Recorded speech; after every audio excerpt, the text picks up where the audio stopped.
She was enjoying a perfect vacation with her husband, but suddenly the cartel brutally killed him.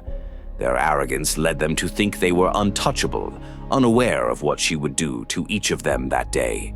Brenner is a woman on a road trip with her husband, Dylan. They are trying to enjoy a peaceful getaway, driving through the countryside, hoping for a break from their busy lives. Brenner is not just an ordinary woman. She has a strong background. Consider highly trained, military-grade durability. And Dylan? He is a police officer. It is good. While they are driving down the road, an old truck suddenly speeds past them. The guy inside shouts something inappropriate to Brenner, saying, "Hey baby, I love you." It is not only unpleasant, it is disrespectful. He speeds ahead, swerving wildly. Dylan and Brenner shake their heads and continue on, trying not to let it affect their mood. They stop at a small roadside diner for a quick break. Brenner sits outside to relax while Dylan goes into the bathroom. But guess who appears again? The same jerk from the truck. His name is Butch. He is just as terrible as you would think. He begins to harass Brenner, causing her significant discomfort. He leans in close, invading her space, saying things that would make anyone uncomfortable. Dylan returns just in time and faces the guy. The tension is high, as if they are ready to fight. Do we have a problem?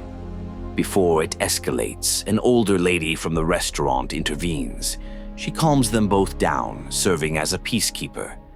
She mentions that people in this town are not accustomed to seeing visitors, particularly those who appear genuinely happy together.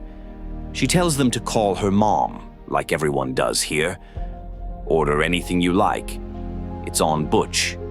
Dylan thanks her, but it's obvious they still feel tense. The couple resumes their journey after eating and later stops in the woods to camp. They discover a quiet clearing and choose to prepare for the night. It is calm, only trees and the sounds of nature. All appears well until a female officer arrives. She approaches Brenner and talks with him for a while, being friendly but also creating strange vibes. She tells them that locals here don't like strangers, especially those who choose to stay in the forest. That's unsettling, isn't it? They express their gratitude to her, and she departs. Brenner and Dylan are determined to make the most of their trip, so they decide to go hiking.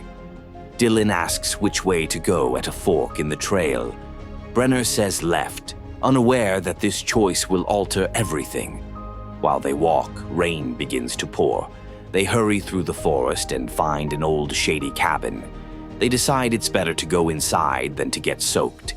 It feels cozy, and for a moment, they forget all the strange things and simply enjoy being alone together. Sparks fly, romance begins, and for a moment, they can pretend the world is safe. Brenner begins to explore the place. She explores a back room and finds something frightening, a hidden compartment filled with guns and ammo. She feels danger strongly. She calls for Dylan and he looks outside. They are both scared and choose to leave quickly. Before they can escape, Butch ambushes them from behind. He knocks them both out with the butt of his rifle. Next, they are tied up in a dirty room. Dylan is hurt and Butch is enjoying tormenting him. Brenner, unable to help, watches her husband in pain. Amid the chaos, one of Butch's associates pulls him aside and informs him that Dylan is a cop. That causes Butch to stop moving. He is suddenly nervous. He walks back in, acting friendly, and says, "Didn't know you were police, man. I apologize for everything happening." Then he shoots them both. No mercy. Just like that. His team pulls the bodies to a pit in the woods, digs a hole and throws them in like garbage. But this is where the story changes. Brenner is not dead. The bullets only touched her, sufficient to incapacitate her and cause bleeding, but not lethal. She wakes up later, feeling groggy but alive. She checks Dylan first. He did not succeed. She is crushed and heartbroken as she covers his body with branches. Her grief quickly becomes rage. She holds herself responsible for taking the left path. This decision brought them to this point. her training kicks in. She recalls her true identity: dangerous, intelligent, and concentrated. It's time for payback. She takes an axe and heads into the woods with a clear mission: remove all participants. In town, Butch and his friends are behaving as if they own it.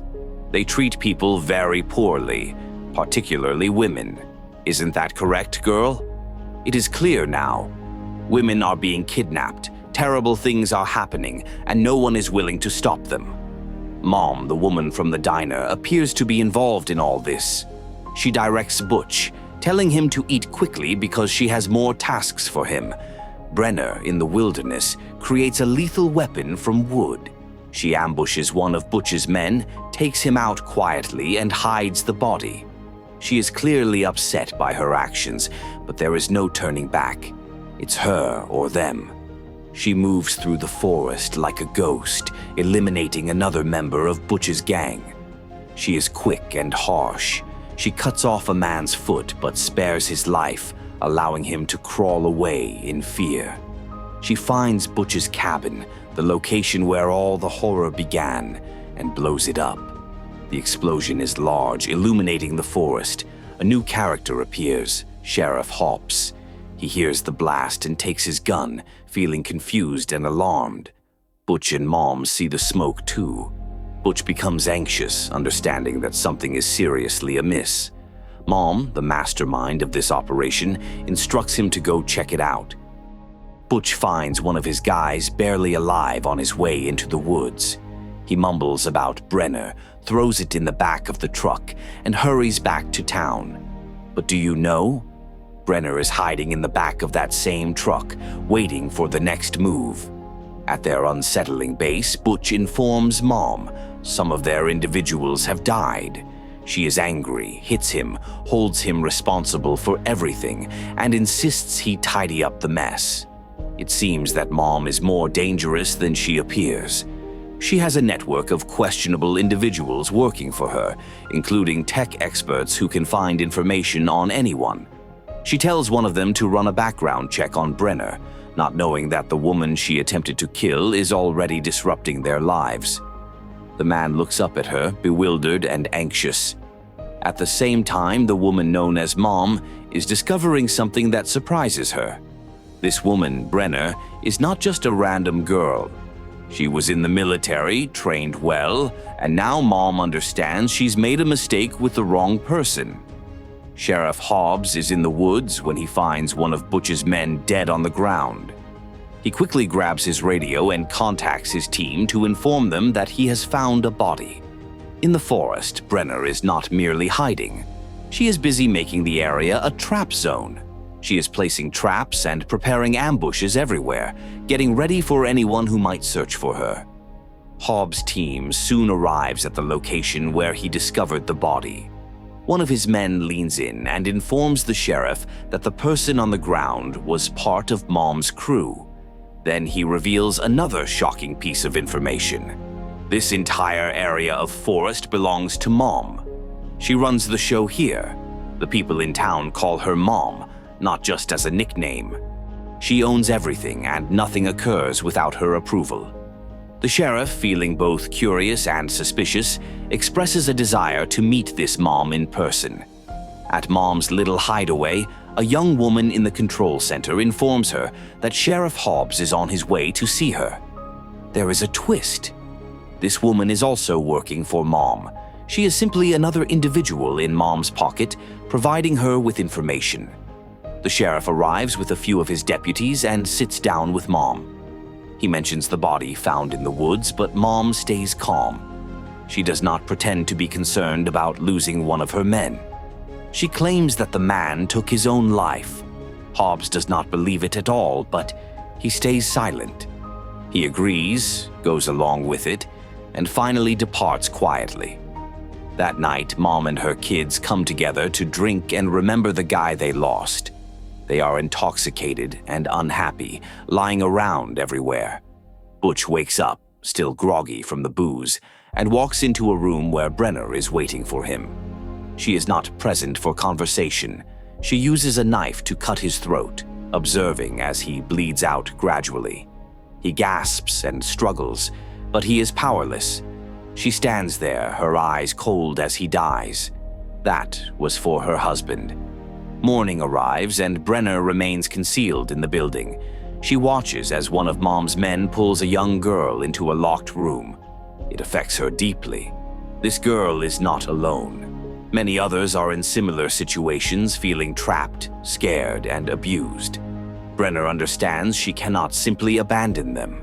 She enters quietly and opens the door, releasing the girls. However, not all of them are prepared to leave.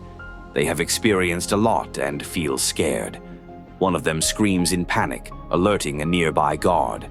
A man enters quickly and begins shooting. A girl gets hit and dies immediately. Brenner, however, does not back down. She eliminates him in a smart and ruthless manner. Brenner leaves the building with a girl named Emily. They walk into the woods together. At the same time, Mom hears that Butch is dead and the girls are missing. The news strikes her hard. She is very angry and sad, particularly concerning her son. She completely loses control, commanding her men to locate Brenner at all costs. She wants all able-bodied men, all dogs, and all resources to be searching. One of her guys finds Brenner, but he can't handle her traps. He ends up dead, just like the others did. Another man arrives and Brenner acts immediately. She shoots him immediately. Brenner and Emily sit by a fire that night. A calm moment is rare. Emily tells Brenner that she is pregnant. She feels fear, not only for herself, but also for the baby. She understands that if Mom discovers her, she may not make it. Brenner places a hand on her shoulder and assures her that everything will be fine. "I've got you," she says. The following morning, Mom sends her main enforcer, a large man with dogs, into the forest to find them. They catch Emily, but Brenner arrives just in time to handle the attackers. Sheriff Hobbs arrives in the area and gets shot in the leg by one of the bad guys. Brenner responds immediately and neutralizes the shooter. She assists the sheriff to safety, and the three of them come together again. Brenner informs the sheriff that they cannot remain in one location. If they do, they will be pursued repeatedly. They leave the hideout and follow a stream, hoping to find help. They encounter the female officer who had warned Brenner and her husband earlier in the story. They get in her car, believing she is an ally. Brenner and Emily, tired, fall asleep in the back seat. When they wake up, the nightmare starts again. They are surrounded by Mom's people. The officer had been working for Mom all along. She betrayed them. Brenner and Emily are taken away. Emily reveals she is pregnant with Butch's child, seeking to protect herself. Mom appears indifferent. She takes Emily to another room and gets Brenner ready for torture. Later, Emily arrives with food, but she is not there to serve lunch. She defeats the guard and releases Brenner. Brenner, filled with anger and determination, enters the main room where Mom's gang is assembled. She fights fiercely, defeating them one by one. Mom grabs Emily and puts a knife to her throat, trying to force Brenner to give up. A man approaches and strikes Brenner from behind. While she is distracted, Mom cuts Emily's throat and leaves. Brenner defeats the attacker, but when she reaches Emily, it is too late. The girl has already left. 3 months later, Mom sits in a peaceful garden, trying to move on. She receives a mysterious message: Day of Judgment. A bullet strikes her head before she can react. Brenner watched from the shadows, hidden and waiting for the right moment. After achieving revenge, she quietly walks into the trees. Her mission is complete.